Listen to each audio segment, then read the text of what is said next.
কিরে নাহিম, তোর কি পড়া হয়েছে? দোস্ত, তুই আমাকে চিনিস না, আমি কি টেকনিশিয়াল মানুষ। গুড মর্নিং ছাত্রছাত্রীরা, আমি চলে এসেছি। বন্ধু, এবার তোর অবস্থা খারাপ হচ্ছে দেখ। এই ছাত্রছাত্রীরা, আমি তোমাদের কালকে পড়া দিয়েছিলাম শুধুমাত্র 5টি ফুলের নাম মুখস্থ করতে। সবার প্রথমে নাহিম এদিকে আসো এবং আমার কাছে পড়া বলো। স্যার, আমাকেই কেন রাখলেন?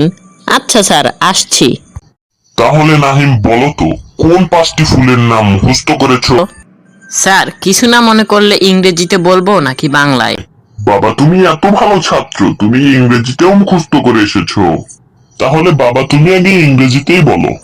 স্যার, ইংরেজিতে 5টি ফুলের নাম হচ্ছে, 1 নম্বরে হচ্ছে আর্মফুল, 2 নম্বরে বিউটিফুল, 3 নম্বরে ওয়ান্ডারফুল, 4 নম্বরে সুইমিং ফুল, আর স্যার শেষেরটা হচ্ছে পাওয়ারফুল।